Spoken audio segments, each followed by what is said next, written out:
cho tất cả các bạn chỉ là của Trần các bạn nha. Hiện tại bây giờ chúng tôi cá tem luôn đi chơi nơi này rất là thú vị, vừa mát nữa. Ngày hôm nay là ngày chủ nhật thì anh em mình không có việc làm gì đó thì sáng thì đi lê rồi chiều hay là anh em mình rủ nhau đi chơi không dân lù với nhau không tem này nè. Thì anh kia mặc áo trắng là người nghệ sĩ đan đan nhá. Đây là anh YouTube đấy, chương quay này.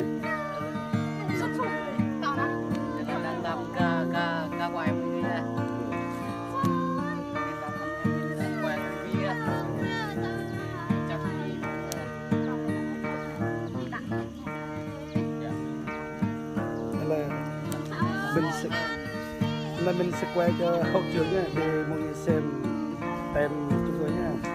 Nè.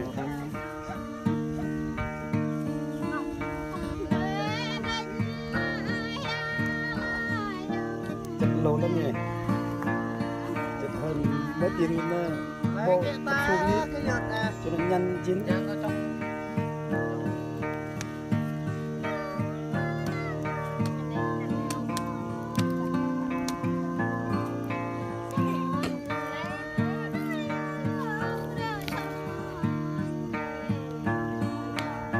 Ruộng nhá, cái này họ mới cắt lúa đấy, nhìn phong cảnh này rất đẹp này. Trên kia đây cao su trồng.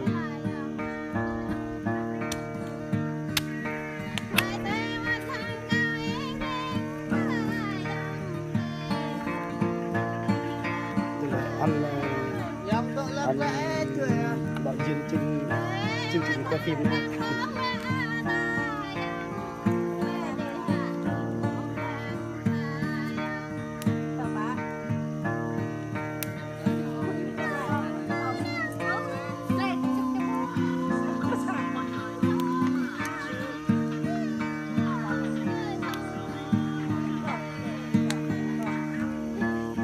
Cây đây rất là to, biết gọi là cây gì, cây đà. Cây đà.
đơm lại.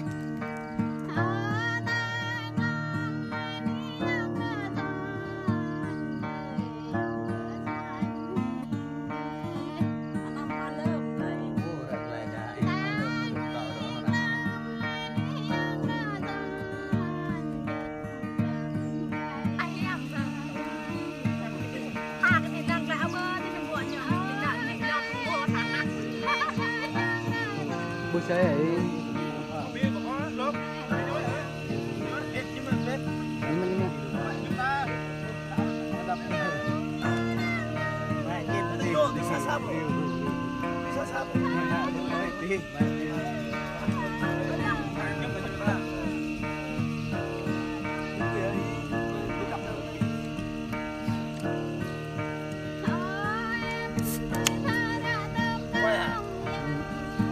muốn học bao nhiêu à khe nhan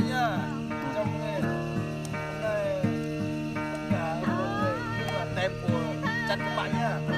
Anh em bên trai khách Tết trai năm qua anh em bên cùng nhau và khó khăn rồi ngày đàn anh em mọi người ơi. vô căng ly Một hai ba vô, căng ly à sẽ cầm bia luôn hả nhưng mà người ta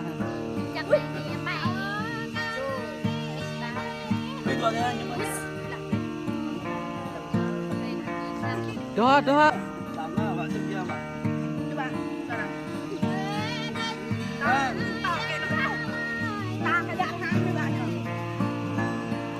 cái đấy cái cái nhợt nè đó bé bao nhiêu lần nhân mà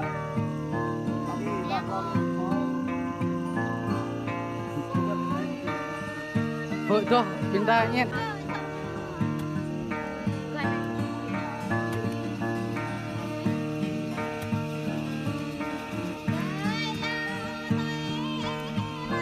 cái nhãn nó